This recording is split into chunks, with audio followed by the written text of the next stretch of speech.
Okay, if you've ever been there, standing on that virtual stage, about to roll out some huge business news, Oh, yeah. like a massive merger, maybe a brand new product, or even a big internal shakeup. You know that feeling. It's definitely high stakes. Absolutely. It's like a high wire act. Yeah. And how you deliver that news, well, that's everything. It's the difference between making a real impact, getting everyone on board. Or just watching it all fall flat. Total confusion. Exactly. So today, we're going to cut through all that noise and give you, well, kind of the ultimate cheat sheet. A system. Yes, our mission here is to boil down the key ideas from our sources into a solid 10-point system for prepping that announcement. Think of it like laying the foundation. You have to do it before you even think about writing the press release. And what we found really emphasizes that doing this strategically, this kind of communication, it's what builds trust. It cuts down confusion and it, creates that vital momentum both inside and outside the company. And it's interesting because the prep phase, that's often where companies, especially the really busy ones, they try to cut corners. Right. They jump straight to writing. Exactly. They rush to craft that perfect message without really thinking through the consequences. And our analysis, it shows skipping even just one or two of these prep steps. Yeah. That's usually why you get immediate confusion internally. And problems later on. And serious credibility issues down the line during implementation. You can't afford to skip laying this groundwork. Okay, so let's dig into that strategic foundation. First up, and it sounds simple, but it's crucial. What are you actually trying to do? Defining the objective. Step 1. Before you type a single word, you've got to be crystal clear on the goal. Is it mainly to, say, inform people about a new policy? Or maybe persuade them. Get them to buy into a new strategy. Or is it about getting immediate action? Like you need them to sign a new contract or download an important update right now? And we really need to stress this. It has to go beyond those vague, feel-good goals like, let's raise general awareness. Doesn't really mean anything. Not in practice, no. Strategic goals, they have to be specific, and this is key, measurable. Okay, give us an example. Sure. Success isn't just, we announced the news. It's defining it as something you can actually track. Like, maybe 80% of our employees electronically sign off saying they understand it within 48 hours. Okay, that's concrete. Or externally, maybe it's generate 500 qualified sales leads within 2 weeks of the announcement. Yeah. See, if you can't measure it, you've got no real way to know if your announcement actually worked. That difference between just awareness and actual measurable action is huge. Yeah. Our sources mentioned a client merger where they set 3 clear objectives, segmented, right? First, inform employees about the timeline. Second, persuade customers that service would actually get better long term. Important for retention. And third, prompt their partners to review the updated contracts. That immediately tells you, okay, we're talking to different groups here, which leads us right into the next big step. Exactly. Step 2. You absolutely must identify and, crucially, understand all those different audiences. Right. Because the audience, that dictates your tone, the channel you use, even the core message itself. You usually start by splitting them into internal. Employees, management. And external. Customers, investors, the media. Right. But like you just hinted at with the merger example. It's not one size fits all, even within those groups. Never. Take an acquisition, for instance. Yeah. Your employees, they need operational clarity. Their first thought is, what happens to my job, my team? While customers are thinking, okay, great, but how does this make things better for me? What are the benefits? And then you have investors. Mm-hmm. They want the hard numbers. Projections, growth plans, how you're managing risk. So if you just blast out the same generic press release to everyone. You satisfy no one, maybe confuse everyone. Our research really confirms that customizing the message, even just tweaking it slightly based on what each group really cares about. Right. It's non-negotiable if you want real impact. Okay, so we know the goal, we know who we're talking to. Now the third piece of this foundation, who actually delivers the message? The messenger, yes, step 3. Because the authority behind the message matters just as much as the words, doesn't it? Absolutely. Yeah. If it's a minor operational tweak, maybe a VP of Ops is fine. Sure. But a big policy change, a merger, that needs to come from the top, usually the CEO. Why is that so important? It signals the seriousness, the commitment. If a major announcement gets delegated down to middle management, even if they're perfectly capable, It sends a different message. it immediately makes people inside wonder, how important is this really? Is it maybe not finalized? It can create doubt. The spokesperson needs 3 things. 1, direct knowledge of the subject. Makes sense? 2, the authority to make decisions or commitments related to it. Right. They can't just be reading a script. And 3, critically, they need established credibility with that specific audience they're addressing. Okay, that makes total sense. But let's be practical. The CEO's time is, incredibly valuable, right? Is there a danger of using that top-level authority too much? Or, using it for something that maybe doesn't pan out later? That's a really good point, a crucial counterpoint.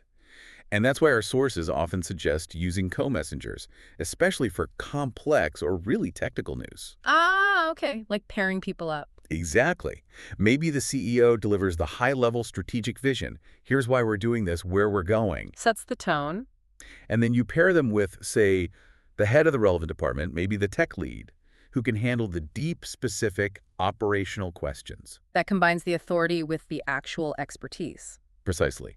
It's a smart way to share the communication load without losing any credibility. Okay, so shifting from the who and why to the what, the message itself. Step 4 is where I think a lot of announcements stumble, clearly articulating what is changing. Yes, and this is where we need to be ruthless about cutting out the corporate jargon. The buzzwords. Exactly. Your stakeholders shouldn't need a decoder ring to figure out what you're actually saying. Right. This point is just so fundamental, but we see it missed all the time.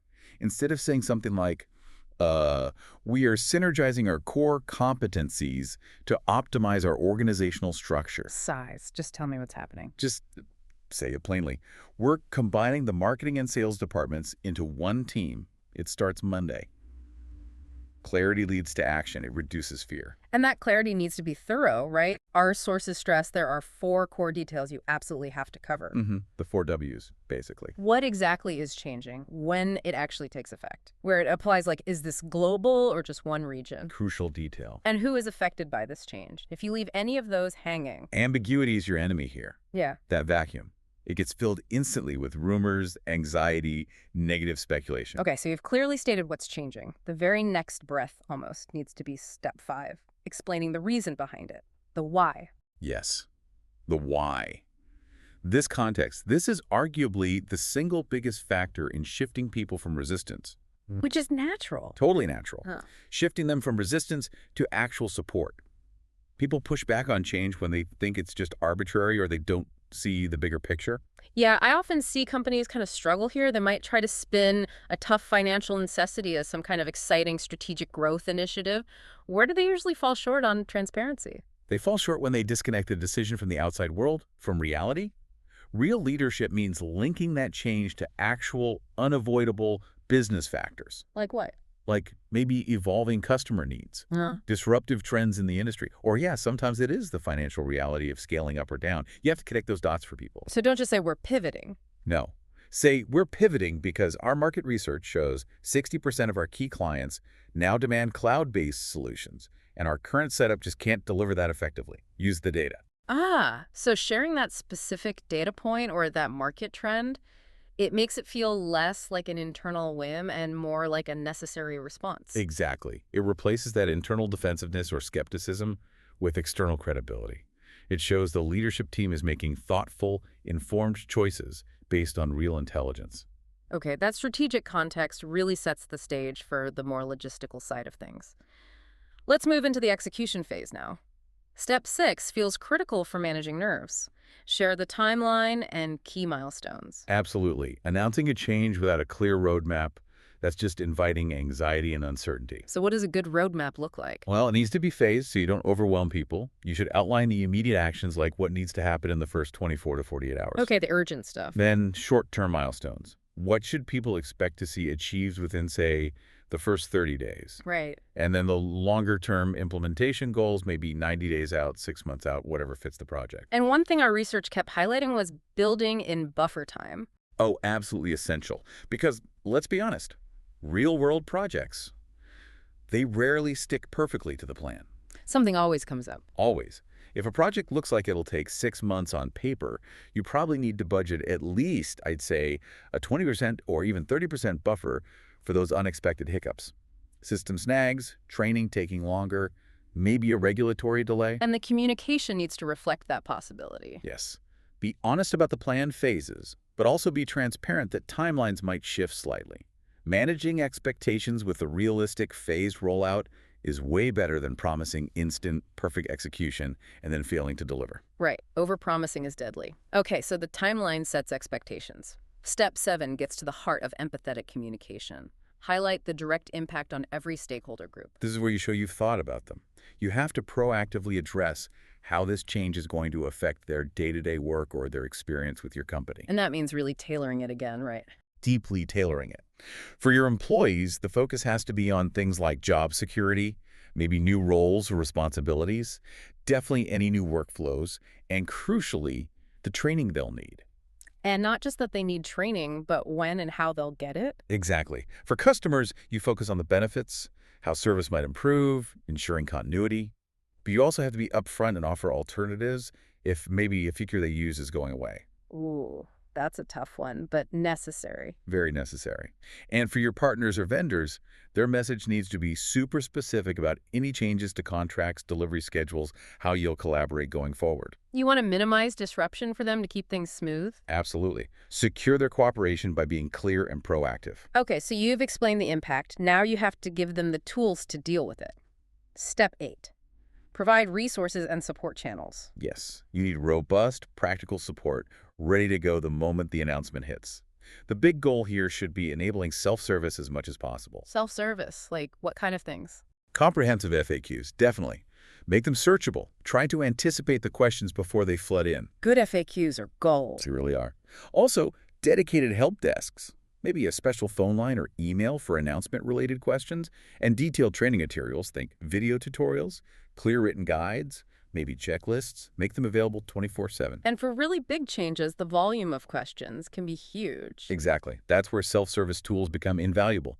Things like structured knowledge bases on your intranet or website, maybe even chatbots programmed to handle the most common scenarios. Oh, interesting. AI support. Yeah, it can really help manage the initial surge. And things like quick reference cards, simple PDFs, summarizing key changes. The key is making all this accessible through the channels people actually use. Intranet for staff, email, or dedicated web pages for customers. Got it. Okay, final stretch. The last 2 steps are all about keeping things going, maintaining that trust. Step 9 is huge. Invite feedback and facilitate two-way communication. So important. The announcement itself, that's not the end. It's really just the start of the conversation. Right. Opening up those channels for feedback, for questions, it can actually turn what might have been a bumpy rollout into something more collaborative. People feel heard. So what are the best ways to do that? Well, you need robust and immediate channels. Maybe deploy quick pulse surveys right after the announcement, just to get an initial read on sentiment. Okay, quick temperature check. Schedule virtual town halls or Q&A sessions where people can ask questions directly to leadership or experts. Live interaction. And set up dedicated monitored channels, like a specific Slack channel or an email address, just for questions about this change. Now, you mentioned earlier something about a 24-hour response window. That sounds incredibly tough during a big launch. Is that really feasible or even necessary? Well, it's necessary for building and maintaining trust. And that's the real currency here. You don't necessarily need the full, final, perfect answer within 24 hours. Okay, that's a relief. But you absolutely must acknowledge the question or concern within that time frame. Even if it's just, hey, thanks for your question about X, we've got it. The team is looking into the specifics, and we'll post an update by tomorrow afternoon. Ah, so it's about responsiveness, not necessarily immediate resolution. Exactly. That simple acknowledgement prevents people from feeling ignored or like their concerns vanish into a black hole. And this feedback, it has to be a loop, right? Like if you keep getting the same question over and over. That's your signal. It means there was a gap in your original message or your resources. So you use that data. Absolutely. Use it instantly. Identify those weak spots, update your FAQs, maybe send out a clarifying email or post. The first announcement, it's often just the first draft of the ongoing story. Okay, makes sense. And finally, step 10, which feels like maybe the one most often forgotten once the initial dust settles. Plan follow-up communications and reinforcement. Oh, definitely overlooked sometimes. Because a single message, no matter how brilliant it was, it's almost never enough to actually drive long-term change or ensure understanding. People forget or get distracted. Exactly. So the follow-up strategy needs to be planned out, scheduled, and pretty persistent, especially early on. What does that look like? It means regular updates. Maybe weekly at first while things are settling, then perhaps tapering off to bi-weekly once stability returns. Okay. And it means relentless message reinforcement, using different channels. Put reminders in newsletters, use digital signs in the office if you have them, bring it up in team meetings. Every touch point is a chance to gently reiterate the core message, the timeline, the why. So basically create a communication calendar, map out every single follow-up touch point, what needs to be said, who needs to track it. Yes, exactly. That kind of structured, disciplined approach is essential. It ensures nothing falls through the cracks, and it helps maintain stakeholder confidence throughout the entire implementation journey. Wow. Okay, so looking back at this whole 10-point system, the big takeaway seems crystal clear. A major business announcement. It's not just a single stressful event. Not at all. It's really a meticulously planned 10-step system. And doing that prep work, being that disciplined, that's what cuts down the anxiety, reduces the internal friction, and actually drives the organization forward with momentum into making the change successful. And, if we connect this checklist back to the bigger picture, Yeah. it really shows that truly strategic communication, it isn't defined by how slick your initial press release was. Right. It's defined by the organization's ongoing commitment to being responsive, to providing resources, to maintaining clarity long after the initial news breaks. So the real work starts after the announcement. In many ways, yes. Yeah. So as you're listening to this, maybe review this 10-point plan and think, which of these steps does your organization tend to overlook or rush through? Because that's almost certainly where your biggest risks, your biggest vulnerabilities are hiding. That's a perfect and maybe slightly uncomfortable challenge to end on. Thank you for diving deep into this with us today.